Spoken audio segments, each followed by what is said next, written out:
इनका placement year ही चल रहा है और अभी ये इंटर्नशिप भी कर रहे हैं, तो इनसे पूछते हैं कि उसामा कौन से कोर्स में आप आए थे? मैं आया था भाई यहाँ पर ना डिजिटल फोरेंसिक्स साइबर इन्वेस्टिगेशंस में, MSc है बेसिकली ये। मतलब मास्टर्स में आप आए थे? जी बिल्कुल, मास्टर्स में आया था और ये इनटेक है हमारी 2024 टू 2026। ये 2 इयर्स की डिग्री होती है विद एडवांस प्रैक्टिस।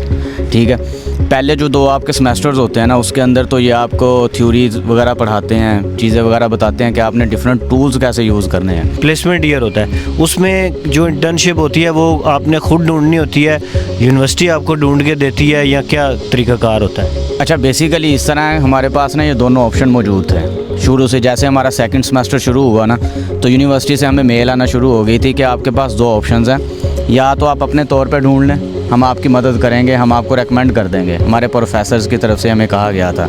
सेकेंडली उन्होंने हमें ये बोला था कि अगर आपको नहीं मिलेगी तो फिर हम आपको इंटर्नशिप ऑफ़र करेंगे, क्योंकि हमें ये पता था, पहले ही बताया गया था कि यार जो आपकी फ़ील्ड है ना, इसके अंदर एजेंसीज़ में आपने काम करना, डिफरेंट लॉ इन्फोर्समेंट के साथ आप काम कर रहे हैं, तो उनके पास ना बड़ा सीक्रेट डाटा होता है, वो आपको इतनी जल्दी आने नहीं देते। अब मैंने आई थिंक कोई 5 से 7 में अप्लाई किया, उन सब की रिक्वायरमेंट ये थी कि आप यहाँ पर कम से कम 5 से 7 साल रहे हों, फिर हम आपको इसमें प्लेसमेंट दे सकते हैं, अदरवाइज़ ये पॉसिबल ही नहीं है। उसके बाद ये कि फिर मैंने अपने प्रोफेसर्स को बताया कि यार इस तरह तो मेरा हो नहीं रहा, तो काइंडली आप मुझे ना इसके बारे में कोई थोड़ा सा गाइड करें। तो उन्होंने कहा था कि यार हम आपको इंटरनल जो हमारी इंटर्नशिप्स होती हैं ना, प्रोग्राम्स, वो डिफरेंट हमें कंपनीज़ पेड करती हैं स्टूडेंट्स के लिए कि आप उन्हें लेके आएँ, हम पेड करेंगे। हमारे डिफरेंट सॉफ्टवेयर्स होते हैं, जैसे कि अब नई कंपनी बनी है बेल्का सॉफ्ट, तो वो कहती है कि आप स्टूडेंट्स को लेके आएँ, हम आपको पे कर रहे हैं, वो हमारे सॉफ्टवेयर और टूल्स को यूज़ करें और हमें बताएं कि वो इसको किस तरह और भी अच्छा कर सकते हैं। तो अभी वो हमें इंटरनल इंटर्नशिप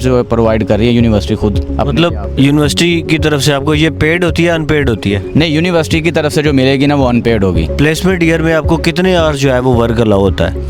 प्लेसमेंट ईयर में वही 20 आवर्स। मतलब कुछ लोग कहते हैं जी प्लेसमेंट ईयर में आप फुल टाइम भी कर सकते हैं। नहीं, फुल टाइम का कोई ऑप्शन ही नहीं है भाई, सिर्फ 20 आवर्स ही आप कर सकते हैं।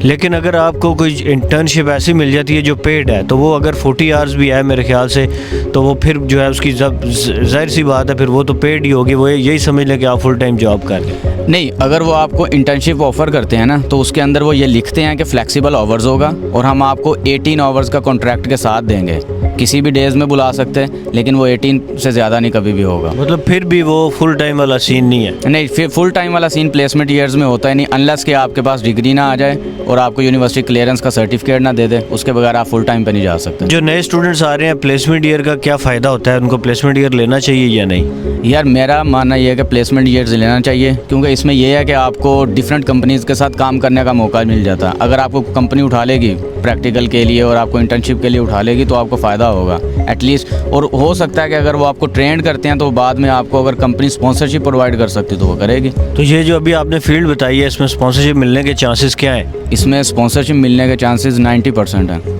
अभी आपने बोला कि वो तो कहते हैं जी हम आपको तब जॉब देंगे जब 5-6 साल यहाँ पे रह चुके हैं। हाँ जी, बिल्कुल बिल्कुल उनके साथ ये होता है, लेकिन कुछ कंपनीज इस तरह की भी हैं जो कि 3 इयर्स के बाद भी आपको ऑफ़र करती हैं, लेकिन उनकी भी डिमांड यही होती है कि 3 साल आपने लगातार यहाँ पर रहे हो। टी साइड यूनिवर्सिटी में आप पढ़ते रहे हैं, तो टी साइड यूनिवर्सिटी के बारे में क्या ख्याल है, कैसा एक्सपीरियंस है? अच्छी यूनिवर्सिटी है?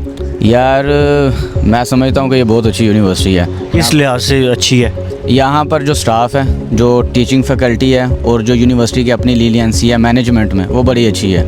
यानी कि फॉर एग्ज़ाम्पल अगर आप फ़ी नहीं ना मैनेज हो पा रही, तो आप उन्हें मेल करें, वो आपको फ़ौरन रिप्लाई करते हैं और उसके बदले में वो आपकी इंस्टॉलमेंट्स को और इन्हांस कर देते हैं। फॉर एग्ज़ाम्पल अगर 9,000 फ़ीस है आपकी 2 साल डिग्री की, 1 साल में 9,000 दे रहे, नेक्स्ट ईयर में आप 9,000 दे रहे, आप नहीं पे कर पा रहे हैं, तो वो कहते हैं कि over the period of 2 years आप इसे पे कर दें। ये नहीं कहेंगे कि 9,000 है वो 1 साल में ला इंस्टॉलमेंट ये नहीं कर देते? हाँ, इंस्टॉलमेंट 2 सालों की वो कर देंगे आपको। तो मिडल्सब्रा में ये यूनिवर्सिटी वाक़ है, तो मिडल्सब्रा में क्या समझते हैं, जॉब के क्या हालात हैं, मिल जाती है जॉब?